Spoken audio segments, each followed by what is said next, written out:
जो गर्दन पे है वो छुरी चलाई गई है या कोई तेज़ नोक की जो भी चीज़ जिससे गला काटा गया है। बहरहाल इसी के चलते जो वजूहत थी, जैसे लगता था कि जहाँ डेड बॉडी पड़ी हुई है और साथ में जो सराउंडिंग्स थी उन सारे जो मौके को देख के शक जो है वो ज़्यादा आसपास के लोगों पे ही जाने लगा। और जो जो बहरहाल तफ्तीश शुरू की गई उसमें डीएसपी जो लोलाब हैं सरफराज बशीर, वहाँ के चौकी ऑफिसर अजहर शकील और एसएचओ मलिक नसीर, इसके साथ साथ एडिशनल एसपी और मैं भी स्पॉट पे गए और थोड़ा इंट्रोगेशन में भी ज्वाइनिंग हुई। और कुछ सस्पेक्ट जो हमने उस पर ज़ीरोइंग की तो उनमें फैमिली ही सस्पेक्ट आने लगी, क्योंकि जब फैमिली को क्रॉस चेक किया गया कि वो किस सीक्वेंस में लड़की जो है वो रूपोश हुई थी और किस सीक्वेंस में मिली, तो उसमें ज़ीरोइंग जो हुई वो फैमिली पे ही हुई। बहरहाल जब फैमिली में भी सेपरेट इन्वेस्टिगेशन चलने लगी, इंक्वायरी चलने लगी, तो लड़की का बाप जिसका नाम मोहम्मद इकबाल खटाना है वो हमारा प्राइम सस्पेक्ट लेके उसमें तफ्तीश में आने लगा। और जब उसको अच्छे तरीके से जब क्रॉस क्वेश्चनिंग और बाकी तफ्तीश के जो जितने भी मवाद हमारे पास थे उनसे जब कन्फ्रंट किया गया तो उसने कन्फेस किया कि इस छोटी बच्ची जो कि मोहम्मद इकबाल की ही बच्ची है, उसका जो मर्डर है वो उसने खुद किया है, बाप ने किया है। और उसको हमने हिरासत में भी फार्मली अरेस्ट किया। और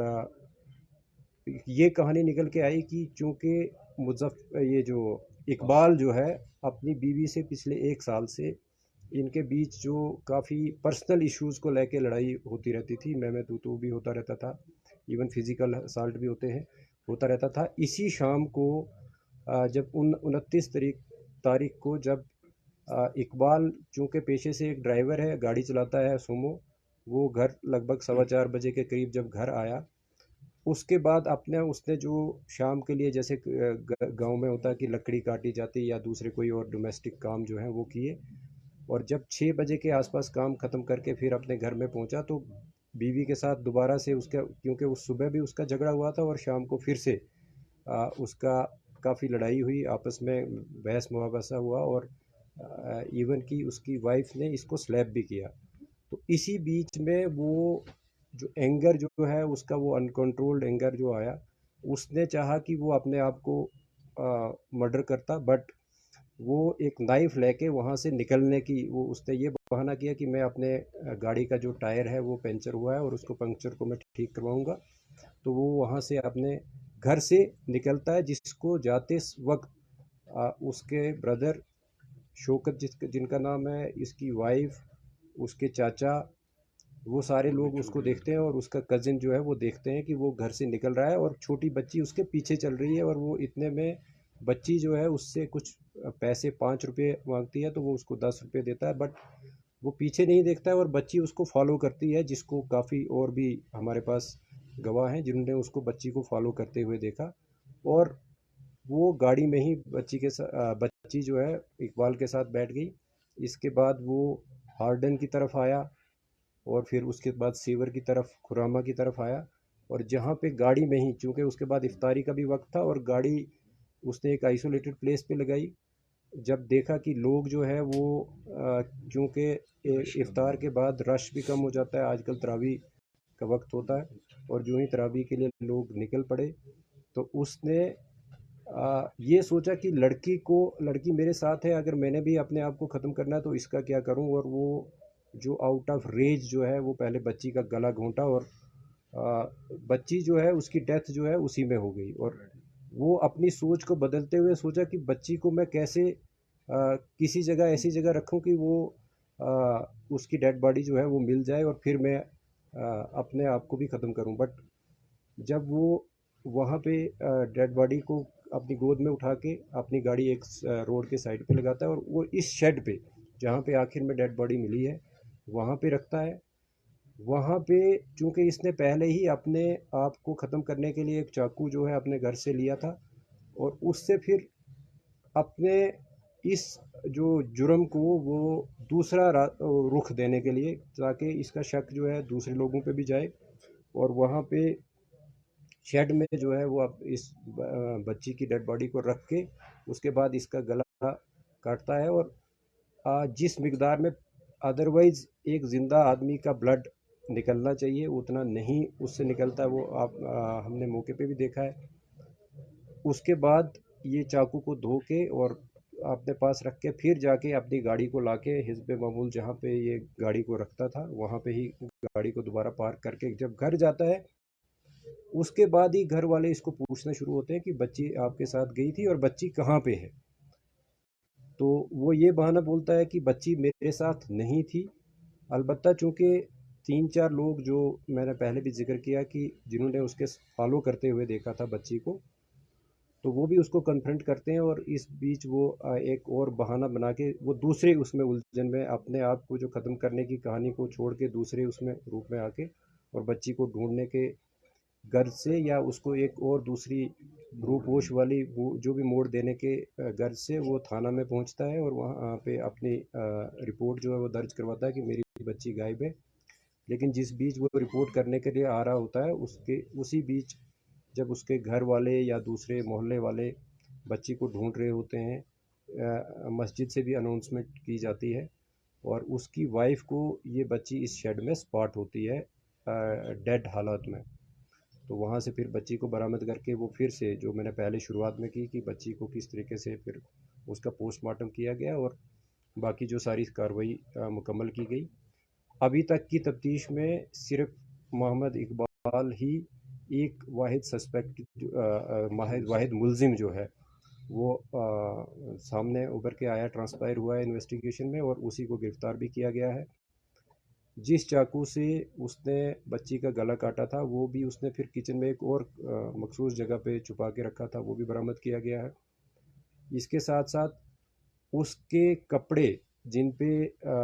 जो उसके कफ्स होते हैं कॉलर ये जो बाजू के उनसे भी ब्लड जो स्टेन्स मिले हैं और उनको भी सीज़ किया गया है। और जहाँ जहाँ पे वो रुका है और जिस तरीके से हमने टेक्निकल जो एविडेंस को कलेक्ट किया है वो बिल्कुल कॉरोबरेट होता है कि वो कहाँ कहाँ गया था और किस किस कौन कौन सा उसका मूवमेंट पैटर्न रहा है वो भी सारा इस्टेब्लिश हुआ है। बहरहाल जो तफ्तीश अभी तक हुई थी और मुझे लगता है कि यहाँ तक ही हमारी तफ्तीश जो है, अब इसको सिर्फ जो बाकी लीगल प्रोसीजर्स हैं वो हमने पूरे करने हैं और जो इकबाल है उसको गिरफ्तार किया गया है। सर इस साजिश में और कोई अरेस्ट हो सकता है क्योंकि जिस तरह से डोमेस्टिक वायलेंस थी दो मियाँ बीवी के दरमियान? नहीं देखिए, मियाँ बीवी की लड़ाई जो है वो मुझे लगता है थोड़ी बहुत नोक झोंक बड़े लेवल की नोक झोंक हर जगह होती है। बहरहाल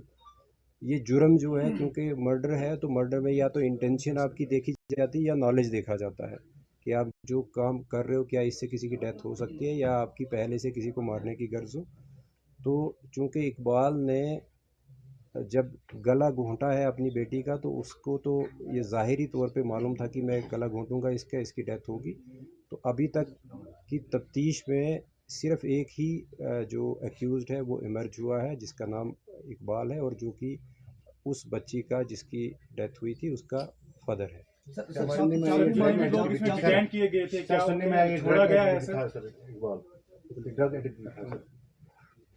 देखिए उस बारे में मैं ज़्यादा नहीं बता सकता कि ड्रग एडिक्ट था या नहीं था, बट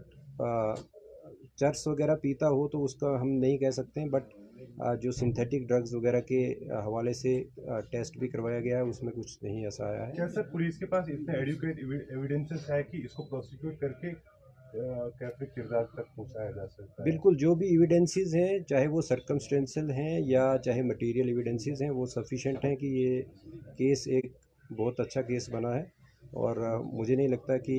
उसको कोई इकबाल को इस केस से कोई राहत मिले। जिस तरह से औरा केस में आपने फास्ट ट्रैक बुनियाद पे जो है वो चालान किया था, क्या इस केस में भी उसी तरह से जो है अब प्रोसेस होगी और क्या आपको लग रहा है ये केस उसके मुकाबले में थोड़ा बहुत आपको आसानी हुई इसको जो है वो ट्रेस आउट करने में? देखिए इस केस में आसानी ये थी कि यहाँ पे डेड बॉडी मौजूद थी और आउरा वाले केस में डेड बॉडी नहीं थी और उसमें ज़्यादा हमें और ज़्यादा मेहनत करनी पड़ी थी। इसमें बहरहाल डेड बॉडी क्योंकि मिलने से हालात और वाक़ात पता लगते हैं कि किस किस क्या क्या चीज़ें होती हैं और वो तफ्तीश के कुछ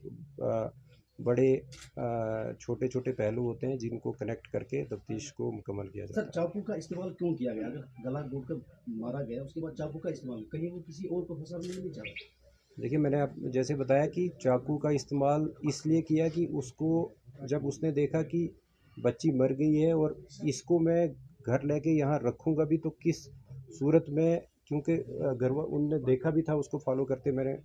पहले आपको बताया कि मुजरिम जो है उसको भी अपना नॉलेज होता है कि मैंने क्या किया है और कैसे कैसे उसको जो भी अमली जामा पहनाया है, तो वो अपने आप को सेव करने के लिए और ताकि शक जो है बच्ची के मर्डर का, वो पड़ोसी चाहे उसका ब्रदर है उसके साथ भी उसके कोई ज़्यादा अच्छे रिलेशन नहीं थे या और उनके पड़ोसी थे उन पे जाए, ताकि वो उसकी जो है स्किन जो है वो सेव हो सके। सर, क्राइम रेट्स बढ़ते जा रहे हैं, क्या कुछ अपील क्या रहेगी? वो जानती थी कि इकबाल ने ऐसा किया? प्रेस बैट की बात करें तो उसमें वो कह रही थी कि बिल्कुल उसको बचाने की कोशिश कर रही थी, तो उसको आया इस चीज़ की भनक थी कि इसी ने किया है इसका कातिल? देखिए, तफ्तीश में माँ सिवाय इकबाल के और किसी को मालूम नहीं था कि ये कत्ल जो है इकबाल ने किया है। अभी तक की तफ्तीश में ऐसा ही सामने आया है। बीवी से बेशक लड़ाई हुई, इसमें कोई शक नहीं कि उसकी सुबह भी और शाम को भी काफ़ी हीटेड आर्गूमेंट्स हुए थे और उसी के बुनियाद पे ये जो अपना फ्रस्ट्रेशन और अपना रेज, जो गुस्सा जो था इसका कंट्रोलेबल वो हो गया था और जिसकी वजह से ये जुर्म भी हुआ। सर, क्राइम रेट्स बढ़ते जा रहे हैं, ऐसे केसेस को रोकने के लिए कुपवारा पुलिस क्या कुछ करेगी और अपील क्या रहेगी लोगों को? देखिए, जो पर्सनल लेवल पे कोई, चाहे वो मर्डर है या रेप केसेस हैं, इसमें एक तो समाज को भी उतना जागरूक रहना पड़ेगा कि आप जिस सोसाइटी में रह रहे हैं, क्या आप किसी को उतना हक दे रहे हैं या किसी का हक मार रहे हैं, वो ये एक बड़ा पहलू है। बहरहाल जो विजिबल क्राइम्स होते हैं जिनको हम प्रिवेंट कर सकते हैं, वो उस पे पुलिस अपना काम कर रही है, लेकिन कुछ ऐसे क्राइम्स भी हैं कि जो होने के बाद ही पता चल पाता है कि ये क्राइम हुआ है। उस पे भी बहरहाल जो हमारी ज़िम्मेदारी होती है कि मुलजिम का जो है पर्दाफाश किया जाए और उसको लीगल जो वो जो कॉन्सिक्वेंसेस वो भुगतने पड़े, वो हमारी हमेशा कोशिश रहती है। तो sir, what we are seeing in dramas and films कि जब भी कुछ इंसिडेंट हो तो कहा जाता है कि कातिल कुछ ना कुछ सबूत पीछे छोड़ जाता है, तो इन दिस केस के देयर वर के सम की पॉइंट्स के जिससे आपको कामयाबी मिली, और he himself confessed this crime, और क्या उसने कोई एक सेल्फ क्रिएटेड स्टोरी भी आपको बताई कि जिससे थोड़ा अटेंशन डाइवर्ट करना चाहता था कि पुलिस का अटेंशन यहाँ से भटक जाए किसी दूसरे इशू, क्या ऐसी उसने कुछ स्टोरियाँ बताई थी? देखिए, कुछ तफ्तीश की डिटेल्स ऐसे होती हैं कि वो शेयर भी नहीं की जाती, बट वो भी हुई, वैसी चीज़ें भी हुई कि जब हमें थोड़ा भटकाने की भी कोशिश की गई, लेकिन बहरहाल एक असेसमेंट होता है, एक अच्छी तफ्तीश में ये असेसमेंट रहता है कि उसको नेचुरल सीक्वेंस के साथ भी जोड़ा जाता है, उसको किसी सीक्वेंस के साथ जोड़ के ही नतीजे पर पहुंचा जाता है, ताकि हम ये श्योर हों कि ये क्राइम इसी शख्स ने किया है। कि कई बार ऐसा भी होता है कि जो जुर्म करने वाला है वो सही में भटकाता भी है, लेकिन इसमें मैंने जैसे कि आपको बताया कि हमने कुछ फिर टेक्निकल तरीके से भी उसको देखा, और एविडेंसेस ये होते हैं कि आप एक अगर डेड बॉडी एक बच्ची की मिली है तो वो लास्ट किसने देखी, तो वो जब जो उनकी पहले कहानी जो मंजर आम पे आपने भी देखा होगा, पहले दिन आ रही थी कि जी बच्ची यहाँ खेल रही थी और उसके बाद उसकी डेड बॉडी मिली, उसके बरक्स जब कहानी निकलने लगी तो हमारा जो शक है वो और जो है वो बढ़ने लगा, और उसी के बुनियाद पे जो है वो ज़्यादा जो फोकस रहा वो फैमिली के अराउंड ही रहा तफ्तीश का और पर्दाफाश। Thank you sir.